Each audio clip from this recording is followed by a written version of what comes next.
کوئی تو ہے جو نظام ہستی چلا رہا ہے، وہی خدا ہے۔ دکھائی بھی جو نہ دے، نظر بھی جو آ رہا ہے، وہی خدا ہے۔ یا اللہ یا رحمان، یا اللہ یا رحمان، یا اللہ یا رحمان، یا اللہ یا رحمان، یا اللہ یا رحمان، یا اللہ یا رحمان، یا اللہ۔ بسم اللہ الرحمن الرحیم۔ عن ابی ہریرہ رضی اللہ عنہ انہ سمع النبی صلی اللہ علیہ وسلم یقول ان ثلاثة في بني إسرائيل أبرص وأقرع وأعمى فأراد الله أن يبتليهم فبعث إليهم ملكا فأتى الأبرص فقال أي شيء أحب إليك؟ قال لون حسن وجلد حسن ويذهب عني الذي قد قدرني الناس. قال فمسحه فذهب عنه قدره وأعطي لونا حسن. فقال فأي المال أحب إليك؟ قال الإبل أو قال البقر. قال فأعطي ناقة عشراء. فقال بارك الله لك فيها. قال فأتى الأقرع فقال أي شيء أحب إليك؟ قال شعر حسن ويذهب عني هذا الذي قدرني الناس. قال فمسحه فذهب عنه وأعطي شعرا حسنا. قال فأي المال أحب إليك؟ قال البقر. فأعطي بقرة حاملة.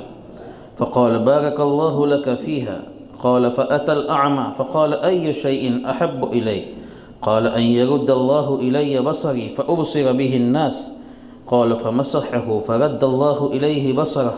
قال فأي المال أحب إليك؟ قال الغنم. فأعطي شاة والدا فأنتج هذان وولد هذا. فكان لهذا واد من الإبل ولهذا واد من البقر ولهذا واد من الغنم. قال ثم إنه أتى الأبرص في صورته وهيئته فقال رجل مسكين قد انقطعت بي الحبال في سفري فلا بلاغ لي اليوم إلا بالله ثم بك أسألك بالله الذي أعطاك اللون الحسن والجلد الحسن والمال بعيرا أتبلغ به في سفري. فقال الحقوق كثيرة. فقال له كأني أعرفك ألم تكن أبرص يقدرك الناس فقيرا فأعطاك الله. فقال إنما ورثت هذا المال كابرا عن كابر.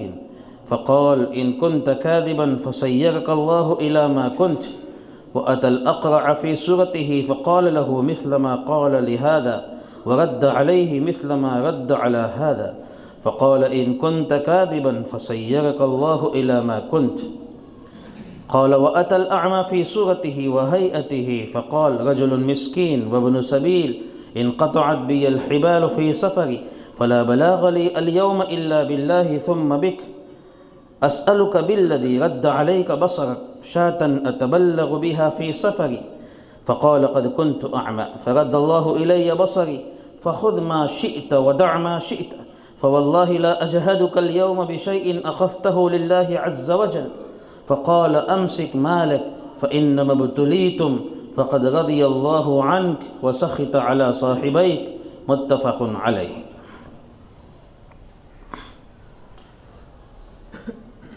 محترم دوستو، بزرگوں،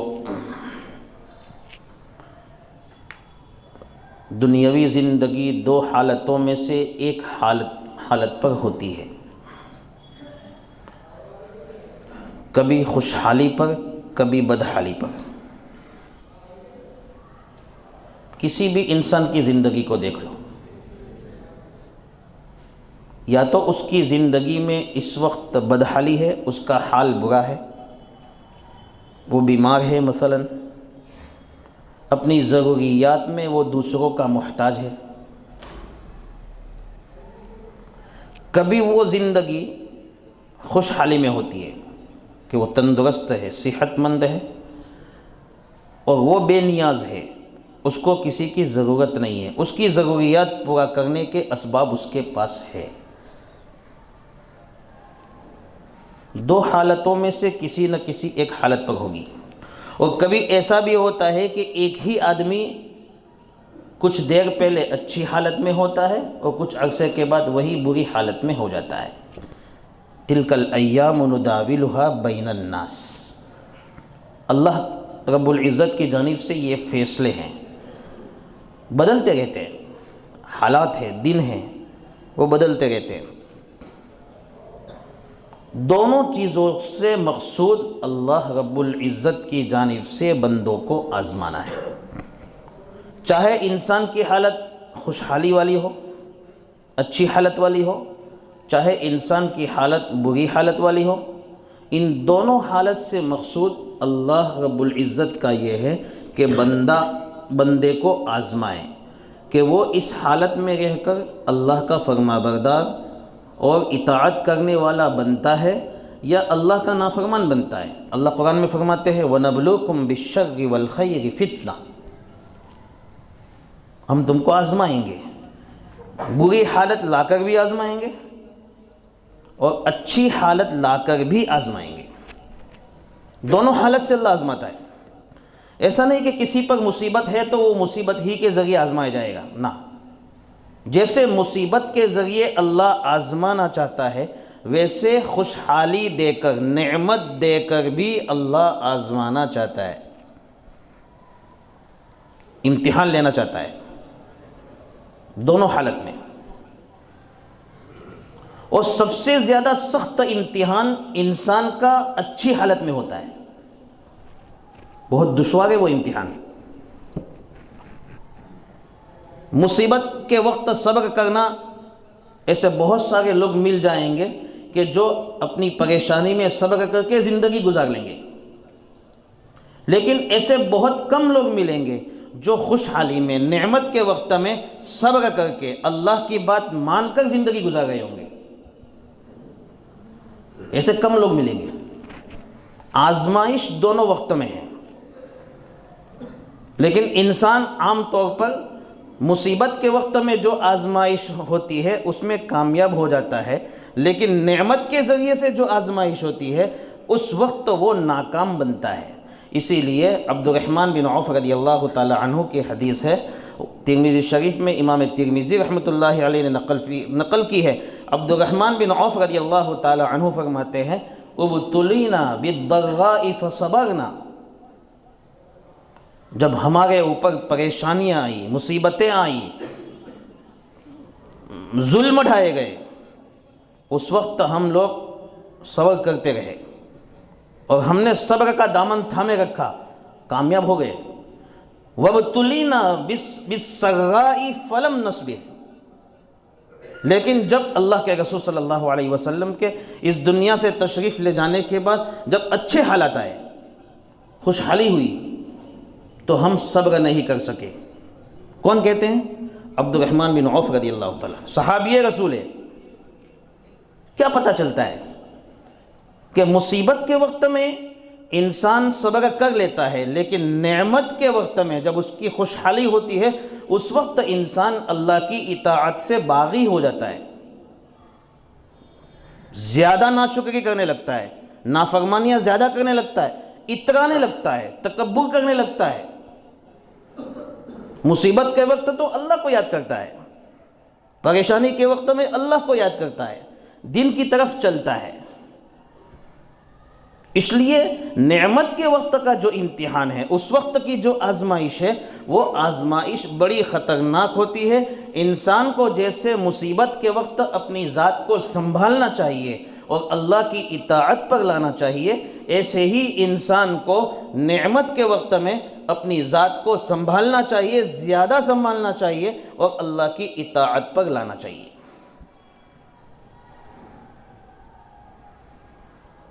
بہت سارے لوگوں کو ہم دیکھتے ہیں کہ ان پر ظلم ڈھایا جاتا ہے، حکومت والوں کی جانب سے مثلا، وہ صبر کر لیتے ہیں، ہمت ہارتے نہیں ہیں، لیکن بہت سارے لوگ، بہت کم لوگ ایسے ملتے ہیں کہ جن کو منصب ملتے ہیں، کرسیاں ملتی ہیں، عہدے ملتے ہیں اور وہ پھر اللہ کی اطاعت پر باقی رہتے ہوں، وہ بھول جاتے ہیں، اللہ کی ذات کو بھول جاتے ہیں۔ منصب ملا ہے، عہدہ ملا ہے۔ ہمارے نبی محمد صلی اللہ علیہ وسلم نے ہمیں اس واقعے کو، جس کو میں نے آپ لوگوں کے سامنے بیان کیا، عربی میں تلاوت کیا، اس واقعے میں نبی کریم صلی اللہ علیہ وسلم ہمارے سامنے ایسے ہی دو قسموں کے لوگوں کا تذکرہ فرمانا چاہتے ہیں کہ جو مصیبت کے وقت میں کس حالت میں تھے اور خوشی کے موقع پر کس حالت میں ہو گئے۔ ایسے لوگوں کا واقعہ بتانا چاہتے ہیں تاکہ ہم اس سے عبرت حاصل کریں کہ ہم کو کیا کرنا ہے۔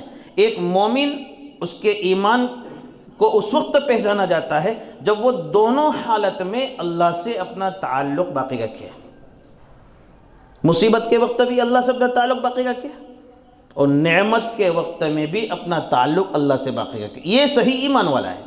کافر، فاسق، فاجر مصیبت کے وقت میں بھی اللہ کو بھول جاتا ہے اور نعمت کے وقت میں تو بہت زیادہ وہ اتراتا ہے، اس کے گھمنڈ میں آ جاتا ہے، تکبر میں آ جاتا ہے۔ حضور اکرم صلی اللہ علیہ وسلم فرماتے ہیں بنی اسرائیل میں 3 لوگ تھے۔ کتنے لوگ؟ 3۔ ان تینوں کی حالت بہت بری تھی۔ جسم کے حساب سے دیکھو تو بھی بیماری میں مبتلا، اپنی ضروریات کے حساب سے دیکھو تو وہ بھی دوسروں کے محتاج، بے نیاز نہیں تھے، زندگی کے اسباب بھی نہیں تھے۔ جسم میں دیکھو تو بیماری، اور بیماری بھی ایسی بیماری جن کو انسان لا علاج سمجھتا ہے۔ تینوں آدمیوں کو، ایک آدمی کو بیماری تھی برس کی، برس کہتے ہیں جسم میں سفید داغ پڑ جانا، مختلف جگہ پہ سفید داغ پڑ جاتے ہیں، یہ برس کی بیماری کہلاتی ہے۔ تو ایک آدمی وہ تھا جس کو برس کی بیماری تھی، جس کو انسان لا علاج بیماری سمجھتا ہے۔ اس سے کوئی تکلیف ہوتی ہے ایسا نہیں ہے، اس سے کوئی درد ہوتا ہے ایسا نہیں، مزاج کے فساد کی وجہ سے، بگاڑ کی وجہ سے یہ بیماری ہوتی ہے، لیکن اس کی وجہ سے کوئی درد نہیں ہوتا۔ لیکن پھر بھی انسان اپنی خوبصورتی کے خلاف سمجھ کر اس کو بہت بڑی بیماری سمجھتا ہے۔ ہاتھ میں، پاؤں میں، چہرے پہ، پیشانی پہ، اس طرح مختلف جگہوں پہ سفید داغ ہو جاتے ہیں، جس کو برس کی بیماری کہتے ہیں۔ ایک یہ تھا۔ دوسرے نمبر پر ایک دوسرا آدمی تھا جس کو بیماری تھی گنجا ہونے کی، یعنی وہ پیدائشی گنجا تھا، اس کے سر پہ بال اگتے نہیں تھے۔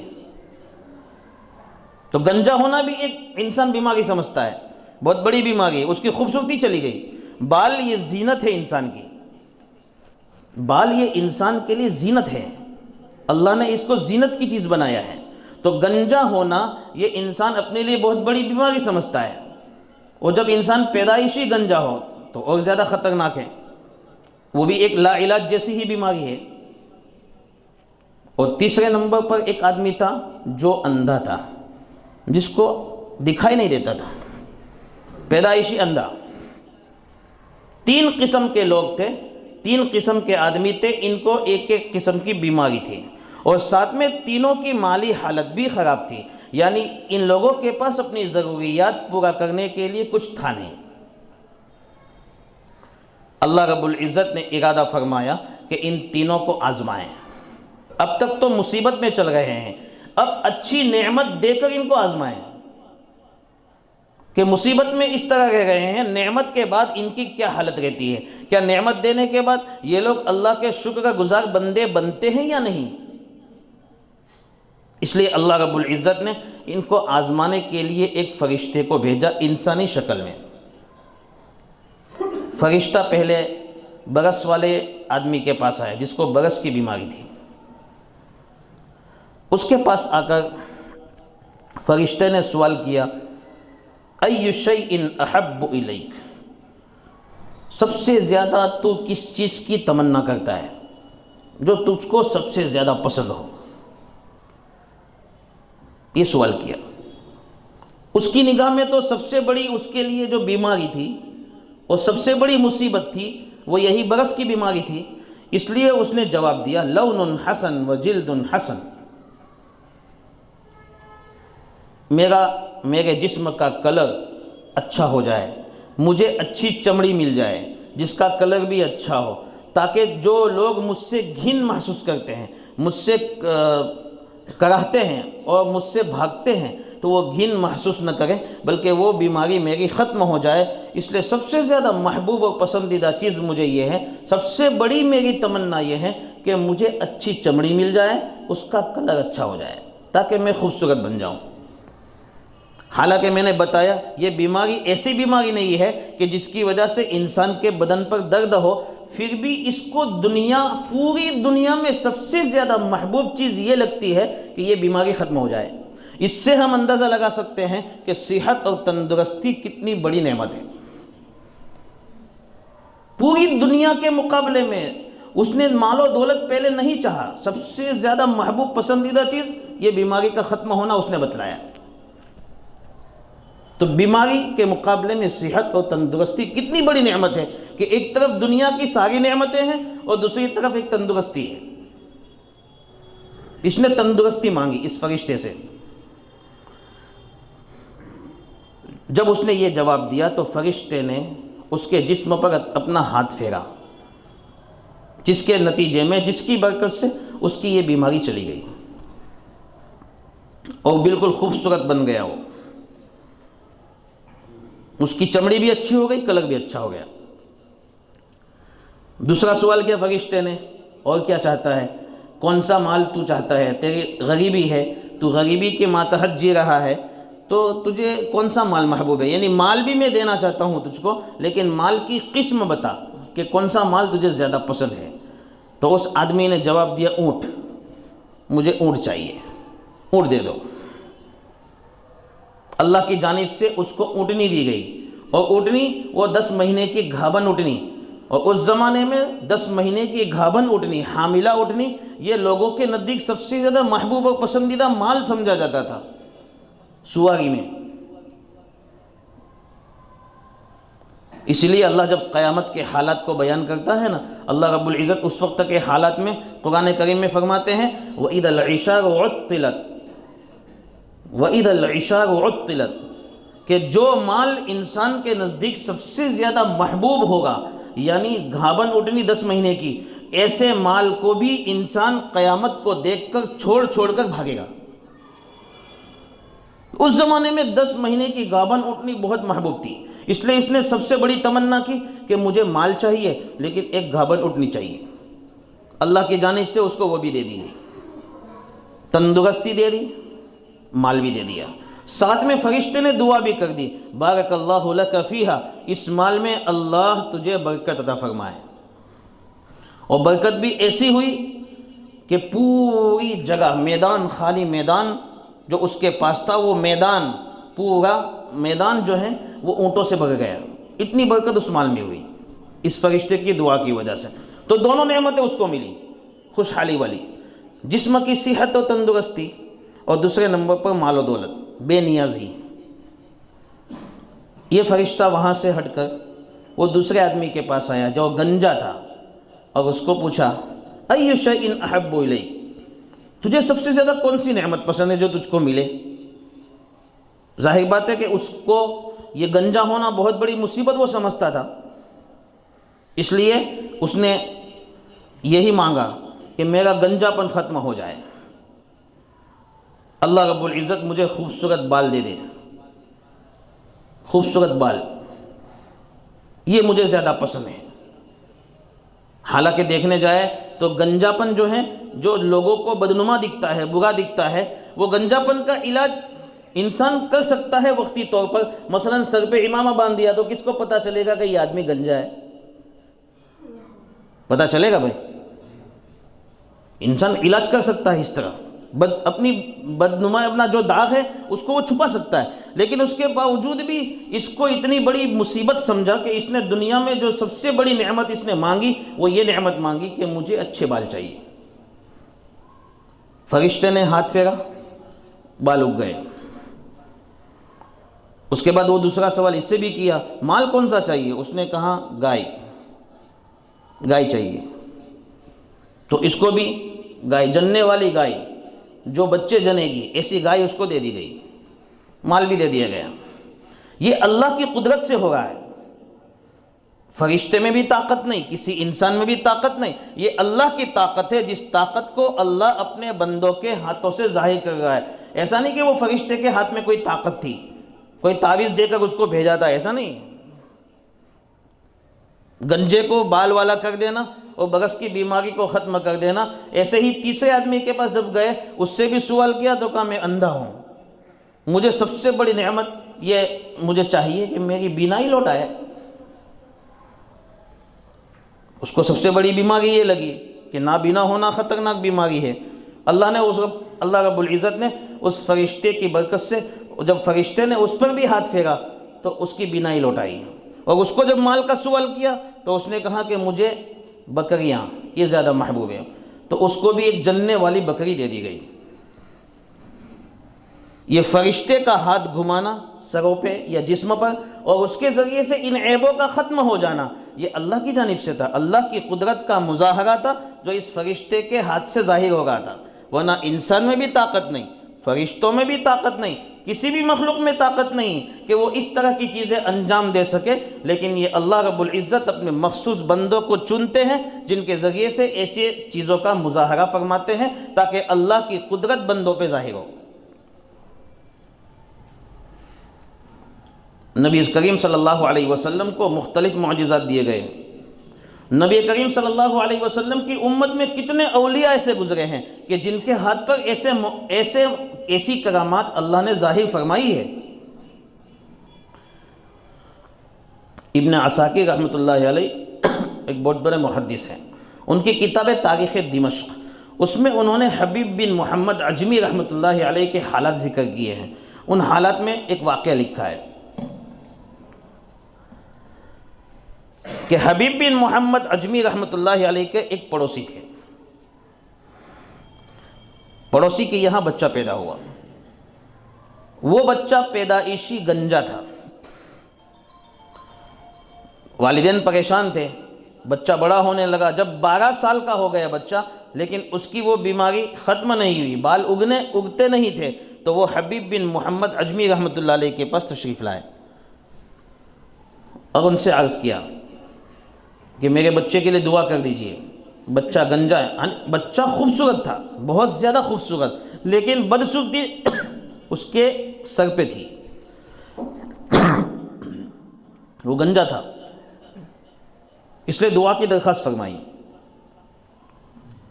حبیب بن محمد عجمی رحمۃ اللہ علیہ نے اس وقت ہاتھ اٹھائے، خوب روئے اور اپنی آنکھوں سے جو آنسو نکلتے تھے ان آنسوؤں کو بچے کے سر پر لگایا۔ اللہ رب العزت نے اسی مجلس میں کھڑے ہونے سے پہلے اس بچے کے سر پر سیاہ بال جڑوں سے اگا دیے۔ ابن عساکر رحمۃ اللہ علیہ نے لکھا ہے، بہت بڑے بزرگ تھے حبیب بن محمد ابو محمد عجمی رحمۃ اللہ علیہ، اللہ نے ان کے ہاتھوں سے بہت ساری کرامات ظاہر فرمائی۔ کہنا یہ چاہتا ہوں کہ یہ کرامات کا ظاہر ہونا، معجزات کا ظاہر ہونا انسان کے بس میں نہیں ہے، لیکن اللہ رب العزت کی قدرت ہے، اللہ اپنی قدرت کو بندوں کے ہاتھ پہ ظاہر فرماتا ہے۔ یہ ہمارا عقیدہ ہے، کرامات حق ہے، وہ ظاہر ہوتی ہے، معجزات حق ہے، وہ ظاہر ہوتے ہیں، لیکن اللہ جس کے ہاتھ پر ظاہر کرنا چاہے اس کے ہاتھ پر ہوتے ہیں، کسی بندے کے بس میں نہیں کہ اس وقت ارادہ کیا کہ یہ کرامت میرے ہاتھ پہ ظاہر ہو اور وہ ظاہر ہو جائے، ایسا نہیں ہوتا ہے، اللہ جب چاہتے ہیں تب ہوتا ہے۔ خیر، ان تینوں آدمیوں کی آزمائش شروع خوشحالی کے ذریعے سے، اللہ نے نعمتیں دی، اب اللہ رب العزت نے نعمتیں استعمال کرنے کا موقع دیا، پھر ان کو آزمانا چاہا، فرشتے کو دوبارہ بھیجا، اسی فرشتے کو، لیکن اب جس کے پاس بھی گئے تو اسی کی شکل بنا کے گئے۔ اسی کی شکل بنانے کا مطلب یہ ہے کہ فرشتہ پہلی مرتبہ جس آدمی کے پاس آئے تھے اور اس وقت اس کی جو حالت تھی، فقیر ہونے کی حالت، کپڑے پھٹے ہوئے ہیں، بیماری برس کی ہے، تو اس کے پاس گئے، برس والے آدمی کے پاس، تو برس اس فرشتے کی حالت بھی برس والی تھی، ان کو بھی وہ بیماری تھی، اس حالت کو بنا کے گئے، وہ فقیر لگ رہے تھے، بالکل غریب آدمی، فرشتے برس والے آدمی کے پاس آئے جن کی بیماری تو ختم ہو چکی تھی، مالدار بھی ہو چکے تھے، ان کے پاس آ کر کہنے لگے، سنو، رجل مسکین، بہت غریب آدمی ہوں، سفر میں جا رہا تھا، لیکن بالکل اسباب ختم ہو گئے، میرے پاس کچھ نہیں ہے، اب میں اپنے گھر پہ پہنچ سکتا ہوں تو وہ صرف اللہ کی مدد سے، پھر آپ کی مدد سے۔ یہ الفاظ بہت بڑے بات ہے۔ میں اب اپنے گھر پہ پہنچ سکتا ہوں تو وہ صرف اللہ کی مدد سے، پھر آپ کی مدد سے۔ نبی کریم صلی اللہ علیہ وسلم کے زمانے میں جب کسی صحابی سے اس طرح کے الفاظ نکلتے تھے کسی سوال پر کہ جیسا اللہ چاہے اور آپ چاہے، تو نبی کریم صلی اللہ علیہ وسلم منع فرماتے تھے۔ جیسا اللہ چاہے اور آپ چاہے، صحابی کی زبان سے اس طرح کے لفظ نکلتے تھے، حضور منع فرماتے تھے۔ اس طرح نہیں بول سکتے، ایسے بولو جیسے اللہ چاہے پھر آپ چاہے، پھر اللہ کے برابر کسی کا درجہ نہیں۔ ہمارے نبی محمد صلی اللہ علیہ وسلم کی چاہت بھی اللہ کی چاہت کے بعد ہے، اس لیے اسلام نے یہ سکھایا شرک سے بچو، الفاظ میں بھی شرک سے بچو۔ اعمال میں جیسے شرک سے بچتے ہیں ایسے الفاظ میں بھی شرک سے بچو، نیت میں بھی شرک سے بچو۔ تو ہمیں بہت اچھے الفاظ سکھلائے کہ اگر کہنا ہے تو اس طرح کہو جیسا اللہ چاہے پھر آپ چاہے۔ اس فرشتے نے اس آدمی سے یہ کہا کہ میں اپنے گھر پہ پہنچ سکتا ہوں تو صرف اللہ کی مدد سے، پھر آپ کی مدد سے۔ بولنے میں بہت احتیاط رکھنے کی ضرورت ہے۔ اس لیے میں آپ سے سوال کرتا ہوں اس اللہ کے واسطے سے جس اللہ نے آپ کو اچھا کلر دیا ہے، اچھی چمڑی دی ہے، مال و دولت سے نوازا ہے، مجھے ایک اونٹ دے دیجئے، اس اونٹ کے ذریعے سے میں اپنے سفر کا آغاز کروں گا اور اپنے گھر پہ پہنچ جاؤں گا۔ اس نے فرشتے نے سوال کیا اس آدمی سے جس کو برس کی بیماری پہلے تھی، تو وہ آدمی کہنے لگا ارے بہت سارے حقوق مجھ پہ ہیں، اس کو مال دینا ہے، اس کو مال دینا ہے، اس کو مال دینا ہے، اس کو مال دینا ہے، یہ کہنے لگے۔ وہ برس والا آدمی، بہت سارے حقوق ہیں، میں تجھے کہاں دوں گا؟ فرشتے نے کہا تم جانے پہچانے لگتے ہو، تم تو وہی ہو نا کہ جن کو برس کی بیماری تھی، لوگ گھن محسوس کرتے تھے، غریب تھے، اللہ رب العزت نے وہ بیماری ختم کر دی، پھر تم کو مال دیا، اس مال و دولت، یہ مال و دولت دکھ رہا ہے جو اللہ نے تمہیں دیا تھا، تم تو وہی ہو نا، تم جانے پہچانے لگتے ہو۔ وہ کہنے لگا نا باپ دادا سے ملا ہے۔ کیا کہنے لگا؟ باپ دادا سے ملا ہے، وَرِثْتُ كَابِرًا عَنْ كَابِرٍ، جو ایسی باتیں کرو مت، یہ مال تو باپ دادا سے ملا ہے۔ یہ ہے آزمانا، اللہ نے آزمایا۔ جب اس نعمت والی آزمائش میں اس کو مبتلا کیا تو شکر کرنے کی تو دور کی بات رہی، وہ اللہ کی نعمت کا انکار کر بیٹھا کہ اللہ نے مجھے یہ نعمت دی ہے، اس کا بھی انکار کر بیٹھا، یعنی اس کو اس کی بھی توفیق نہیں ملی کہ وہ کم سے کم اس نعمت کا اعتراف اللہ کے لیے کرے کہ ہاں بھائی میں غریب تھا، مجھے اللہ نے دیا۔ اتنا بھی نہیں کہا، دینے کی تو دور کی بات، اعتراف بھی بھول گیا، ناشکری، انکار کر بیٹا، باپ دادا سے ملا ہے۔ تو فرشتے نے پھر بد دعا دے دی۔ کیا بد دعا دی؟ اگر تو اپنی بات میں جھوٹا ہے تو اللہ تجھے اسی حالت میں کر دے جس حالت میں تو پہلے تھا، بیماری کی حالت اور غریبی کی حالت، اس میں تجھے کر دے۔ ایسا کہہ کے وہ فرشتہ چلا گیا۔ یعنی یہ آدمی خوشحالی والی نعمت کی آزمائش میں ناکام ہوا۔ پھر وہ فرشتہ دوسرے آدمی کے پاس گیا، گنجے کے پاس۔ گنجے کے پاس جا کر فرشتے نے یہی بات کہی، غریب آدمی، اور وہ اسی حالت میں گئے، اسی شکل میں جو اس گنجے کی پہلے تھی، گنجا بن کے گئے، غریب ہونے کی حالت میں گئے، اور کہنے لگے میں مسافر ہوں، سارے اسباب ختم ہو چکے ہیں، گھر پہنچنے کا کوئی راستہ نہیں۔ اس اللہ کے واسطے سے میں آپ سے مانگتا ہوں جس نے آپ کو بہت اچھے بال دیے ہیں، جس نے آپ کو یہ مال و دولت دی ہے، آپ مجھے ایک گائے دے دیجئے، اس گائے کے ذریعے سے میں اپنی منزل پوری کر لوں۔ اس نے بھی ایسا ہی جواب دیا، دیکھو سنبھل کے بات کرو. یعنی جب اس فرشتے نے کہا کہ آپ مجھے جانے پہچانے لگتے ہیں تو آپ تو وہی ہو نا جو گنجے تھے, اللہ نے آپ کو بال دیے. آپ تو وہی ہو نا جو فقیر تھے, اللہ نے آپ کو اونٹوں والی نعمت دی, یہ گائے والی نعمت دی. تو وہ کہنے لگے دیکھو سنبھل کے بات کرو, یہ تو میرے باپ دادا سے مجھے ملا ہے, میں تو پہلے سے مالدار چلا رہا ہوں. اس کو بھی فرشتے نے بد دعا دے دی کہ اگر تو جھوٹا ہے تو اللہ تجھے اسی حالت میں کر دے جس حالت میں تو پہلے تھا. پھر وہ فرشتہ تیسرے آدمی کے پاس گئے, اندھے کے پاس, اور اندھے کے پاس جا کر اسی شکل میں گئے, اندھے کی شکل میں اور غریبی کی حالت میں, اور ان سے جا کر کہا مسکین آدمی ہوں, مسافر ہوں, سارے اسباب ختم ہو چکے ہیں, اب اپنے گھر پہ پہنچ سکتا ہوں تو وہ اللہ کی مدد سے, پھر آپ کی مدد سے, یہی راستہ ہے, اس کے علاوہ کوئی راستہ نہیں ہے. اس لیے میں آپ سے سوال کرتا ہوں کہ کم سے کم ایک بکری دے دیجئے کہ جس بکری کو خرچ کر کے میں آگے اپنی منزل مقصود تک پہنچ جاؤں. تو اس آدمی نے کہا ہاں ہاں. اندھے نے کہا میں بھی تمہاری طرح اندھا تھا, اللہ نے مجھے اپنی روشنی دی اور اللہ نے مجھ پر رحم فرمایا, مجھے نعمت دی. تجھے ایک بکری نہیں, تو ایک بکری کا سوال کرتا ہے, تجھے جو چاہے اس بکریوں کے ریوڑ میں سے لے جا, جتنی لے گا میں تجھ پر کوئی مشقت نہیں ڈالوں گا, منع نہیں کروں گا, جتنا چاہے لے جا. اس فرشتے نے پھر اظہار کیا نہ, میں اس مال کی مجھے کوئی ضرورت نہیں ہے, مجھے تو اللہ نے 3 آدمیوں کی آزمائش کے لیے بھیجا تھا, 2 ناکام ہوئے اور تم اس امتحان میں کامیاب ہو گئے. نبی کریم صلی اللہ علیہ وسلم نے یہ واقعہ امت کے سامنے بیان فرمایا اور ہمیں یہ سبق دیا کہ خوشحالی کے موقع پر جو امتحان ہوتا ہے اس میں بھی ہمیں کامیاب ہونا چاہیے. یہ ہماری ذمہ داری ہے, ایک مومن کی نشانی ہے.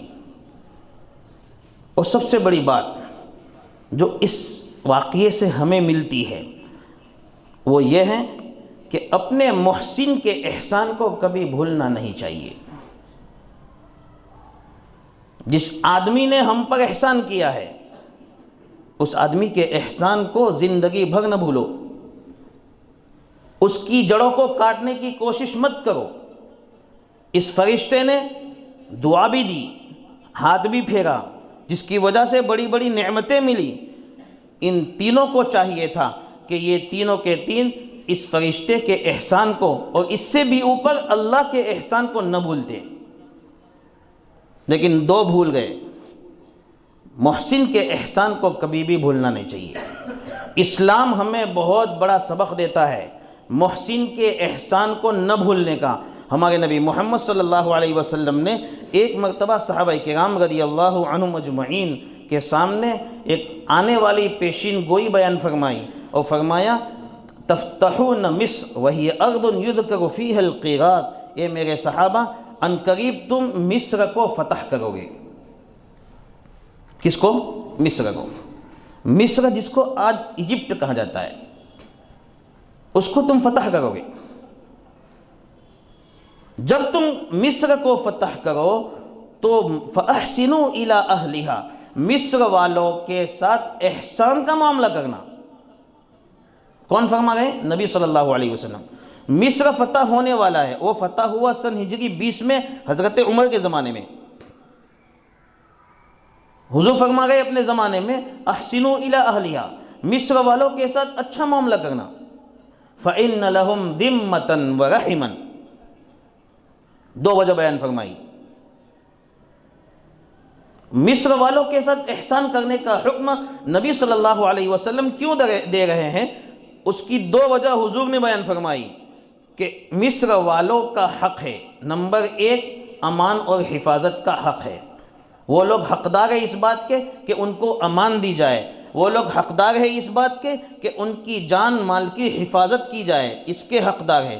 اس لیے کہ وہاں کے بادشاہ مقوقیس جس پر نبی صلی اللہ علیہ وسلم نے دعوتی خط بھیجا تھا, اسلام کی دعوت دینے کے لیے خط بھیجا تھا, اس نے ہمارے نبی محمد صلی اللہ علیہ وسلم کے لیے ہدیے میں 2 باندیاں بھیجی تھی. ایک کا نام ماریہ, دوسرے کا نام شرین. حضرت ماریہ رضی اللہ عنہا خود حضور اکرم صلی اللہ علیہ وسلم کے ماتحت رہی، جن سے حضرت ابراہیم رضی اللہ عنہ پیدا ہوئے۔ حضرت ابراہیم رضی اللہ عنہ کی والدہ حضرت ماریہ کو مقوقس نے دیا تھا، تو حضرت ماریہ کو دینے والے مقوقس بادشاہ مصر کے بادشاہ ہیں۔ اس نسبت کی وجہ سے ان کے ساتھ احسان کرو۔ نمبر 2، ہماری رشتہ داری مصر والوں کے ساتھ ہے، اس لیے کہ حضرت اسماعیل علیہ السلام کی والدہ، جن کے خاندان سے ہمارے نبی محمد صلی اللہ علیہ وسلم اس دنیا میں تشریف لائے، ان کی والدہ حضرت ہاجر علیہ السلام وہ بھی مصر کی ہے۔ حضور فرما رہے یہ دونوں وجہ ہے۔ امت پر بہت بڑا احسان، سب سے بڑا احسان اگر امت پر اللہ کی جانب سے ہوا ہے تو وہ ہمارے نبی محمد صلی اللہ علیہ وسلم کی اس دنیا میں بعثت ہے۔ یہ بعثت سب سے بڑا احسان ہے۔ سب سے بڑے محسن امت میں ہے کوئی تو وہ ہمارے نبی محمد صلی اللہ علیہ وسلم ہے۔ جب نبی صلی اللہ علیہ وسلم جیسی شخصیت نبی ہم کو اللہ نے مصر کے خاندان سے دی ہے تو مصر کا اتنا بڑا احسان امت کیسے بھول سکتی ہے؟ اس لیے اللہ کے رسول صلی اللہ علیہ وسلم نے فرمایا احسان تم بھی ان کے ساتھ کرنا۔ گویا سبق یہ دیا محسن کے احسان کو کبھی بھولنا نہیں چاہیے، کبھی نہیں بھولنا چاہیے۔ عبداللہ بن عمر رضی اللہ تعالی عنہما عام طور پر مکہ مکرمہ جب سفر میں جاتے تھے تو اونٹ پر سوار ہو کر جاتے تھے، ساتھ میں گدھا رکھتے تھے۔ کبھی اونٹ پر تھک گئے تو گدھے پر بیٹھ جاتے تھے۔ ایک مرتبہ جا رہے تھے، راستے میں ایک دیہاتی آدمی ملا، روک کے پوچھا تو فلاں آدمی کا لڑکا ہے؟ کہا ہاں اس کا لڑکا ہوں میں۔ اتر کر گدھا اس کو دے دیا، اپنی گدھا جو سواری جس پر تھک کر آرام فرماتے تھے وہ سواری اس دیہاتی کو دے دی۔ سر پہ امامہ تھا، امامہ اتار کر دیہاتی کو ہدیے میں دے دیا۔ وہ ساتھ والے جو خادم تھے انہوں نے کہا حضرت یہ گدھا تو آپ کی سفر کی سواری ہے، یہ امامہ آپ کو باندھنے کی بڑی ضرورت ہے، آپ اس کو دے رہے ہیں نہ جان نہ پہچان۔ حضرت عبداللہ بن عمر رضی اللہ تعالیٰ عنہ نے کیا فرمایا؟ نبی کریم صلی اللہ علیہ وسلم کا ارشاد سنایا ان من ابر البر، جس کا ترجمہ یہ ہے سب سے بڑا حسن سلوک یہ ہے کہ اپنے والدین کے دوست کے گھر والوں پر احسان کیا جائے۔ اس کا باپ میرے باپ کا دوست تھا اور یہ میرے باپ کے دوست کا بیٹا ہے، اس احسان کو میں نہیں بھول سکتا ہوں۔ اس لیے عبداللہ بن عمر رضی اللہ تعالیٰ عنہ نے اپنی سواری بھی دے دی، امامہ بھی دے دیا۔ یہ ہمارے اسلاف تھے، احسان بھولے نہیں۔ ابو زرع رازی رحمۃ اللہ علیہ ایک بہت بڑے محدث ہیں، وہ بیمار ہو گئے۔ ابو حاتم رازی ان کے زمانے کے محدث ہیں، بڑے عالم ہیں۔ وہ خبر پوچھنے کے لیے عیادت کے لیے تشریف لے گئے ابو زرع رازی کے گھر۔ ابو زرع رازی رحمۃ اللہ علیہ سے پوچھا کیا ہوا، کیسے بیمار ہو گئے، کیا تکلیف ہوئی؟ ابو زرع رازی رحمۃ اللہ علیہ نے عجیب بات بیان کی۔ فرمایا رات کو بالکل میں ٹھیک سویا، مجھے کوئی تکلیف نہیں تھی، لیکن میں جب سو رہا تھا اس وقت دل میں ایک نیت آئی کہ جب صبح اٹھوں گا تو میں ان احادیث کو نوٹ کروں گا، لکھوں گا، ان حدیثوں کو لکھوں گا جن میں سفیان ثوری رحمۃ اللہ علیہ سے چوک ہوئی ہے، ان کو جمع کروں گا۔ سفیان ثوری رحمۃ اللہ علیہ سے جن حدیثوں میں غلطی ہوئی ہے ان حدیثوں کو میں جمع کر کے رکھوں گا، صبح میں اٹھ کر میں یہ کام کروں گا۔ یہ میں سوچ کے سویا۔ صبح میں اٹھ کر جب نماز کے لیے میں نکلا تو راستے میں نے کتا دیکھا۔ وہ کتا آج تک کبھی مجھ پر بھونکا نہیں، اس کتے کو کبھی میں نے نہیں دیکھا کہ کسی پر اس نے حملہ کیا ہو، لیکن آج پہلی مرتبہ نماز پڑھنے کے لیے جا رہا تھا تو وہ بھونکا بھی اور مجھ پر حملہ کیا، مجھ کو کاٹ کھایا، جس کاٹنے کی وجہ سے میں بخار میں مبتلا ہو گیا، اس لیے میں بیمار ہوں۔ پھر میں نے وہ ارادہ چھوڑ دیا کہ وہ حدیثیں میں جمع نہیں کروں گا جن حدیثوں میں سفیان ثوری رحمۃ اللہ علیہ سے بھول ہوئی ہے۔ واقعہ تو بہت مختصر ہے لیکن سمجھنے کی ضرورت ہے۔ سفیان ثوری رحمۃ اللہ علیہ بہت بڑے عالم ہیں، امت کے محسن ہیں، امت پر اپنی حدیثوں کے ذریعے سے بہت بڑا احسان کیا ہے۔ جس شخصیت نے احسان کیا ہو امت پر، اس کی کچھ بھولیں نکال کر آپ امت کے سامنے رکھیں گے، اس نیت کی وجہ سے یہ سو رہے ہیں اور صبح میں اٹھتے ہی ان کو تکلیف ہو رہی ہے، اور اس تکلیف کا احساس ہوتے ہی ان کا ذہن سیدھا اسی طرف گیا کہ یہ میری غلطی تھی جو میں نے سوچا تھا۔ اس لیے میرے دوستو، امت کے محسنین کے پیچھے مت پڑو، ان کی غلطیاں تلاش مت کرو۔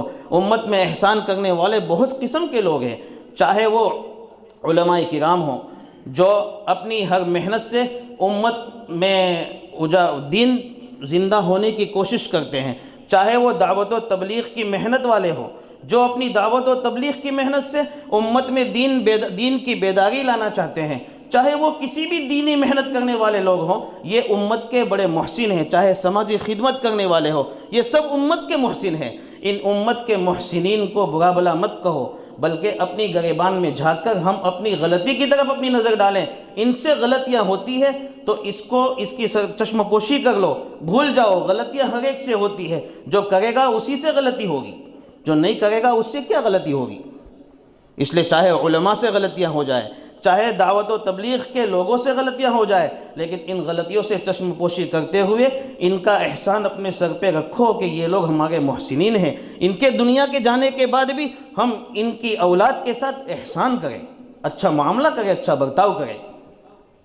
جیسے اس اندھے نے اس فرشتے پر احسان کیا، وہ آزمائش میں کامیاب ہو گیا، ایسے ہمیں بھی چاہیے میرے دوستو کہ ہم سب سے پہلے تو مصیبت کے وقت میں جیسے اللہ کی اطاعت میں رہتے ہیں، ایسے خوشحالی میں بھی اللہ کی اطاعت میں رہیں، اور امت کے محسنین کے احسان کو کبھی بھی فراموش نہ کریں گے انشاءاللہ۔ اللہ عمل کی توفیق